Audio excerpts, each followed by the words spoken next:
దేవా మాటలకు ఇన్ఫ్లుయెన్స్ అయిన రాణి అభినవ్ని జాబ్ నుంచి తీసేసింది. అభినవ్ ఏమాత్రం ఫీల్ అవ్వకుండా నవ్వుతూ ఉండడం చూసి మీరా షాక్ అయింది.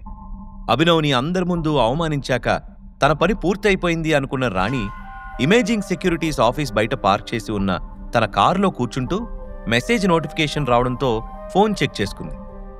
ఆమెకు టైగర్ నంబర్ నుంచి మెసేజ్లొచ్చాయి. వాటిని చూడగానే ఆమె కాళ్ల కింద భూమిని లాగేసినంత వణుకొచ్చింది. టైగర్తో గొడవ పడకూడదు అని ఆమెకు చాలా స్ట్రిక్ట్గా వార్నింగ్ ఇచ్చాడు మనోజ్. ఆమెకు టైగర్ రేంజ్, అతని మాఫియా గ్రూప్ నెట్వర్క్ గురించి బాగా తెలుసు. మనోజ్తో నేను టైగర్ గురించి మాట్లాడిన విషయం అప్పుడే టైగర్కి తెలిసిపోయిందా? ఆ కోపంలో నన్ను ఉద్యోగం నుంచి తీసేస్తారా అని భయపడింది. కానీ టైగర్ పంపిన మెసేజ్లో అభినవ్ గురించి ఉండడంతో ఆమె బ్రెయిన్ ఆఫ్ అయిపోయింది. టైగర్కి అభినవ్ ఎలా తెలుసు అనే భయంతో బిగుసుకుపోయింది. ఆ సమయంలో తన క్యాబిన్లోకి అడుగుపెట్టబోతున్న అభినవ్ సడన్గా వెనక్కి తిరిగి మీరా వైపు డౌట్గా చూస్తూ, ఇప్పుడు నేను వాష్రూమ్కి పోవాలి, అక్కడ కూడా వస్తావా? ఒక్కసారి రాణిని అడిగి కన్ఫర్మ్ చేసుకో, ఆమె కంఫర్ట్ని బట్టి ప్లాన్ చేద్దాం అని సీరియస్గా అడిగాడు. అతని మాటలు అర్థమైన మీరా గట్టిగా ఊపిరి తీసుకొని, మీ మీద నాకు నమ్మకం ఉంది సార్, నేను క్యాబిన్ బయట వెయిట్ చేస్తాను, మీకు కావలసిన వస్తువుల్ని తీసుకుని వచ్చేయండి అని చెప్పి గిర్రున తిరిగి బయటకు వెళ్ళిపోయింది. అభినవ్ వెంటనే క్యాబిన్లోకి వెళ్లి వాష్రూంలో దూరిపోయాడు. కావాలనే మీరాను సైడ్ చేసి టైగర్ నెంబర్ నుంచి రాణీకి కాల్ చేశాడు. అతని కాల్ కోసమే వెయిట్ చేస్తున్న రాణి వెంటనే లిఫ్ట్ చేసి, సార్, గుడ్ మార్నింగ్ సార్ అని వణుకుతూ అంది. అభినవ్ని జాబ్ నుంచి తీసేశావని నాకు ఇన్ఫర్మేషన్ వచ్చింది, నిజమేనా అని స్ట్రైట్గా అడిగాడు టైగర్. అతనికి ఏం ఆన్సర్ ఇవ్వాలో తెలియక ఇబ్బంది పడిన రాణి, ఎస్ సార్, అతన్ని తీసేశాను, కానీ అప్పుడే మీ వరకు ఎలా వచ్చింది సార్ అంటూ ఏదో చెప్పబోయింది. కానీ ఆమె మాట కట్ చేసి, నీ డెసిషన్ మార్చుకో, అర్జెంటుగా అభినవ్ని జాబ్లోకి తీసుకో అని వార్నింగ్ ఇచ్చాడు. దాంతో రాణికి గుండె దడదడమని కొట్టుకుంది. అతని గురించి మీకు తెలియదు సార్, అతనికి మన కంపెనీ మేనేజర్ అయ్యే అర్హత లేదు సార్, అతనికి కల్చర్ తెలీదు, మేనర్స్ అనే పదానికి మీనింగ్ కూడా తెలీదు, అసలు అతను మీరు పట్టించుకునే రేంజ్లో కూడా లేడు సార్ అంటూ ఇంకా ఏవేవో చెప్పబోయింది. అతనికి ఏం తెలుసో ఏం తెలీదో నువ్వెలా డిసైడ్ చేస్తావు? అలానే నేను పట్టించుకునే రేంజ్లో ఉన్నాడో లేదో నువ్వెలా చెప్తావు? అతని క్యారెక్టర్ గురించి నీకేం తెలుసు? అతని అర్హత గురించి మాట్లాడేటప్పుడు నీకు సెక్రటరీ పదవిలో కొనసాగే అర్హత ఏముందో ఆలోచించు అని ఆమెతో సీరియస్గా అన్నాడు టైగర్. రాణి మొహం అవమానంతో నల్లగా అయిపోయింది. టైగర్ చెప్తున్న ఒక్కో మాట ఒక్కో చెంపదెబ్బలాగా తగిలింది. ఊపిరి నెమ్మదిగా తీసుకుంటూ ఆ బాధని కంట్రోల్ చేసుకుంది రాణి. ఆమె మొహంలో ఆందోళన క్లియర్గా కనబడుతోంది. అప్పటికే ఆమె ఒళ్లంతా చెమటలు పట్టాయి. లుక్ మిస్ రాణి, అభినవ్ ఈ కంపెనీ నుంచి బయటికెళ్లాల్సొస్తే అతనితో పాటు నువ్వు కూడా బయటికి పోతావు. అతనికి గౌరవం ఇవ్వలేనప్పుడు నీకు కంపెనీలో స్థానం ఉండదు. అభినవ్ నా మనిషి, నా బదులుగా అక్కడ కూర్చున్నాడు, నాకిచ్చే గౌరవం అతనికి కూడా ఇవ్వాలి. అతనితో మాట్లాడితే నాతో మాట్లాడినట్టు, అతన్ని తిడితే నన్ను తిట్టినట్టు. అభినవ్ని మంచి చేసుకొని అతనికి డ్యూటీలో సహకరిస్తూ నీ జాబ్ కాపాడుకుంటావో లేక ఇప్పుడే నా కంపెనీ నుంచి బయటకు పోతావో డిసైడ్ చేసుకో అని వార్నింగ్ ఇచ్చి కాల్ కట్ చేశాడు టైగర్. ఏం సమాధానం చెప్పాలో కూడా తెలియని అయోమయంలో ఉన్న ఆమె టైగర్ సడన్గా కాల్ కట్ చేయడంతో ఉఫ్ అని నిట్టూర్చింది. మరోవైపు వాష్రూంలో తెగ నవ్వుకుంటూ ఉన్నాడు అభినవ్. రాణీకి బెదిరింపు కాల్ ఫినిష్ చేసి ఫ్లష్ నొక్కి బయటకొచ్చి తన బ్రీఫ్ కేస్తో క్యాబిన్ నుంచి బయటకొచ్చాడు. బయటే దిగులుగా నిలబడి ఉన్న మీరా అభినవ్ని చూడగానే ఇంకా బాధగా ఫేస్ పెట్టి, ఐఎమ్ రియలీ సారీ సార్, ఇంత తొందరగా మనం విడిపోతాం అనుకోలేదు అని చెప్పింది. నాకు కూడా చాలా బాధగా ఉంది మీరా అని చెప్పి ఒక్కో అడుగు భారంగా వేస్తూ బాధ నటిస్తున్నాడు అభినవ్. రాణి రెస్పాన్స్ కోసం అతను తెగ ఎదురు చూస్తున్నాడు. తనని అవమానించిన రాణి అందరి ముందు తనకు క్షమాపణ చెప్తుందా లేదా అనే ఆరాటం అతనిలో ఉంది. లిఫ్ట్లోకి ఎంటర్ అవుతూ ఉండగా, I will follow your instructions tiger sir అని రాణి పంపిన మెసేజ్ అతని ఫోన్లో మోగింది. దాంతో తెగ నవ్వుకుంటూ లాబీలోకి ఎంటర్ అయ్యాడు. కాసేపటి క్రితం 2 చేతులు వెనక్కి పెట్టుకుని సుప్రీంకోర్టులో ఏదో కేసు వాదిస్తున్న అడ్వకేట్లాగా బిల్డప్ ఇచ్చిన రాణి ఇప్పుడు చైన్ స్నాచింగ్లో రెడ్ హ్యాండెడ్గా దొరికిన దానిలాగా తెగ కంగారు పడిపోతూ అటు ఇటు తెగ తిరిగేస్తుంది. ఆమెను చూసి కావాలనే తలదించుకుని తప్పుకొని వెళ్లబోయాడు అభినవ్. అతన్ని చూడగానే ఆరాటంగా ఎదురొచ్చి అభినవ్ వెయిట్ అని పిలిచింది రాణి. ఆ అంటూ తలపైకెత్తి, నేనేం ఆఫీస్ నుండి దొంగతనంగా తీసుకెళ్లడం లేదు, కావాలంటే మీరాని అడుగు, తను నాతోనే ఉంది అని అమాయకంగా చెప్పాడు అభినవ్.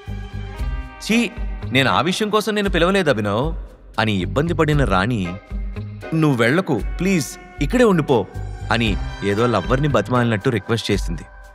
రాణి వైపు అనుమానంగా చూస్తూ, నేనెందుకు ఉండిపోవాలి, నన్ను ఉద్యోగం నుంచి తీసేసింది నువ్వే కదా అని ఒత్తి పలికాడు. రాణి గుండె పట్టేసింది. అభినవ్ కాళ్ల మీద పడి సారీ చెప్పాలనిపించింది, కానీ అందరి ముందు అలా చేయలేకపోయింది. అభినవ్తో శత్రుత్వం పెట్టుకున్నందుకు తనని తానే తిట్టుకుంది. కానీ ప్రస్తుతం తన గౌరవం కంటే ఉద్యోగం నిలబడ్డం ముఖ్యం.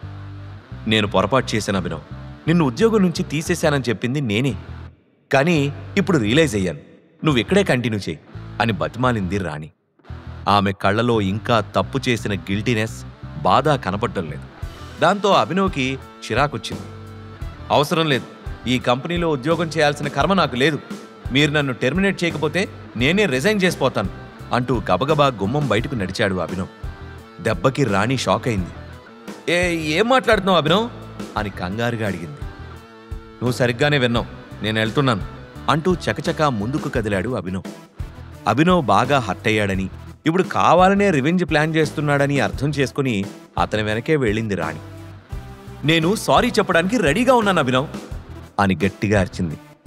ఆమె అరుపు విన్న స్టాఫ్ అందరూ ఒక్కసారిగా షాక్ అయ్యారు. అక్కడ ఏం జరుగుతుందో ఎవ్వరికీ అర్థం కాలేదు. రాణి మేడము సారీ చెప్తుందా, ఆమె ఇప్పటి వరకు ఎవ్వరికీ సారీ చెప్పలేదు అని వాళ్లలో వాళ్లు గుసగుసగా అనుకున్నారు. అదంతా ఓకే, ఆమె ఇప్పుడు అభినవ్కి ఎందుకు సారీ చెప్తుంది అని మరికొంతమంది అనుకుంటున్నారు. మీరా కూడా షాక్ అవుతూ నోరు తెరిచి రాణి వైపు చూస్తోంది. రాణి క్షమాపణ అడగబోతున్న సమయానికి దేవా ఇమేజింగ్ సెక్యూరిటీస్ కంపెనీ దాటి చాలా దూరం వెళ్ళాడు. మరోవైపు దేవాకి అతని సెక్రటరీ కాల్ చేశాడు. దేవాని కలవడానికి మనోజ్ వచ్చాడని, దేవాతో టైగర్ మాట్లాడాలనుకుంటున్నాడని సెక్రటరీ చెప్పాడు. అది విన్న దేవా సంతోషం హద్దులు దాటింది. టైగర్ స్వయంగా తనని కాంటాక్ట్ చేశాడంటే అతని లెవలే వేరనుకున్నాడు. టైగర్కి ఎలాగైనా దగ్గరయ్యి అతని గ్రూప్ ప్రీమియం మెంబర్ కార్డు సాధించాలని దేవా ఎప్పటినుంచో కలలు కంటున్నాడు. దానివల్ల సొసైటీలో గౌరవంతో పాటు ప్రతి చోట భారీ డిస్కౌంట్స్ కూడా దొరుకుతాయి. లక్షల ఖరీదు చేసే వస్తువులు కూడా ఫ్రీగా సంపాదించుకోవచ్చు. అందుకే ఫుల్ ఎగ్జైట్మెంట్తో రాణికి కూడా చెప్పకుండా తన ఆఫీస్కి రిటర్న్ అయ్యాడు. ఈ పాటికి రాణికి నేను అప్పగించిన టాస్కు పూర్తయిపోయి ఉంటుంది. అభినవ్ రేపటి నుంచి ఇమేజింగ్ సెక్యూరిటీస్ కాంపౌండ్లో కూడా కాలు పెట్టలేడు అని నవ్వుకున్నాడు. కానీ రియాలిటీ డిఫరెంట్గా ఉంది. రాణి ఇంకా అభినవ్ని కన్విన్స్ చేస్తూ సారీ చెప్పింది, కానీ అభినవ్ పట్టించుకోలేదు. రాణి గుండె గొంతులోకొచ్చేసింది. గబగబా అభినవ్ ఎదురుగా వెళ్ళి నిలబడి, నిన్ను కంపెనీ నుంచి బయటకు పోనివ్వద్దని బాస్ నుంచి ఆర్డర్ వచ్చింది, మిమ్మల్ని ఇక్కడే ఉంచాలని స్ట్రిక్ట్గా చెప్పారు. ఇప్పటి వరకు నేను చేసిన మూర్ఖపు పనులకు, నిన్ను అవమానించిన పద్ధతికి సారీ చెప్తున్నాను. నిన్ను ఎవరి ముందు అవమానించానో వాళ్ళందరి ముందు నిన్ను క్షమాపణ అడుగుతున్నాను. ఇంతకంటే ఎక్కువగా నేను ఏమీ చెప్పలేను అని ఏడుపు గొంతుతో అంది. ఆరోగెన్స్కి కేర్ ఆఫ్ అడ్రస్ అయిన రాణి తన ప్రాణం చంపుకొని సారీ చెప్తుందని అభినవ్కి అర్థమైంది. ఎవరి మీదైనా ఆరోపణ చేసేటప్పుడు ఎంక్వైరీ చెయ్యాలని తెలుసుకోరాణి. దేవాకు మన కంపెనీలో ఏంటి అధికారం? అతను చెప్పే ప్రతి మాట నిజమే అని నువ్వెలా నమ్ముతావు? ఎప్పుడైనా క్రాస్ చెక్ చేశావా అని సీరియస్గా అడిగాడు అభినవ్. అతని మాటలకు రాణి కళ్ళు పెద్దగా విచ్చుకున్నాయి. అనవసరంగా దేవా మాటలు విన్నందుకు తగిన శాస్తే జరిగింది అని కొంచెంసేపు అనుకుంది. నిన్ను టైగర్ ఇక్కడికి ఎందుకు పంపించాడో నిజంగా నాకు తెలియదు అభినవ్ అని అతనికి మాత్రమే వినబడేలా అంది రాణి. ఆ తర్వాత గొంతు పెంచి, ఇంకోసారి నిన్ను క్షమించమని అడుగుతున్నాను. మనం కలిసి పనిచేద్దాం. మన మధ్య ఆర్గ్యుమెంట్కి ఛాన్స్ ఇవ్వను. ఈసారి వేరే ఎవరైనా ఏమైనా చెప్తే అస్సలు నమ్మను. ఇంకెప్పుడు ఇలాంటి సిచ్యువేషన్ రిపీట్ అవ్వకుండా చూసుకుంటాను. ఇక నుంచి నీకు ఏ అవసరం వచ్చినా ధైర్యంగా నన్నడుగు, నేను చేస్తాను అని హామీ ఇచ్చింది. అభినవ్ ఆమెను ఇంకా సీరియస్గా చూస్తూ ఉండడంతో, ప్లీజ్ అభినవ్, ఇంక నువ్వు సీరియస్ మూడ్లో నుంచి బయటికి రా, నీ క్యాబిన్కి వెళ్ళి వర్క్ చేసుకో అని బతిమాలింది. ఓకే, నో ప్రాబ్లం అని చెప్పి తలూపాడు అభినవ్. దాంతో రాణి మొహం మీద చిన్న నవ్వు మెరిసింది. ఆమె తేలికగా ఊపిరి తీసుకుంది. ఇంకోసారి ఇది రిపీట్ అయితే బాగోదు. ఎవరినైనా పబ్లిక్లో నిలబెట్టి మాట్లాడేటప్పుడు క్రాస్ చెక్ చేసుకో. నోరు జారితే వెనక్కి తీసుకోవడం అసాధ్యం అని వార్నింగ్ ఇచ్చాడు అభినవ్. సరే అని రాణి తలోపగానే అభినవ్ సడన్గా నా సెక్రటరీ ఏది అని గట్టిగా అరుస్తూ బ్రీఫ్ కేస్ నేల మీద వదిలేశాడు.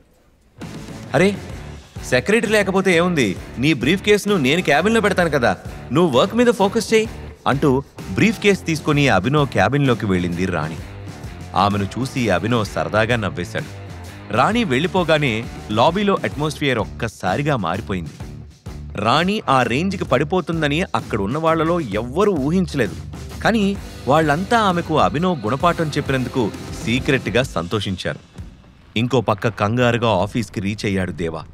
అతను కార్ పార్క్ చేసి తన క్యాబిన్ వైపు ఉరుక్కుంటూ వెళ్ళాడు. మనోజ్ అక్కడికొచ్చి అప్పటికే చాలాసేపయింది. తన క్యాబిన్లోకి వెళ్లిన దేవాకు సోఫాలో కూర్చుని సీరియస్గా కనిపించాడు మనోజ్. అతన్ని చూడగానే దేవాకు ఉత్సాహం తన్నుకొచ్చింది. కానీ దేవాను చూసిన తర్వాత కూడా మనోజ్ నవ్వలేదు. అతను చాలా సీరియస్గా చూస్తున్నాడు. దాంతో దేవాకు అరచేతుల్లో చెమటలు మొదలయ్యాయి. షేర్స్ రిటర్న్ తీసుకుంటున్నామని మనోజ్ చెప్పాక దేవా రియాక్షన్ ఎలా ఉండబోతోంది? అభినవ్కి టైగర్కి మధ్య స్నేహం ఉందని తెలిసిన రాణి ఏం చేయబోతుంది? అభినవ్ గురించిన నిజం దేవాకి తెలుస్తుందా? ఈ ప్రశ్నలకు సమాధానాలు తెలుసుకోవాలంటే నెక్స్ట్ ఎపిసోడ్ వినాల్సిందే.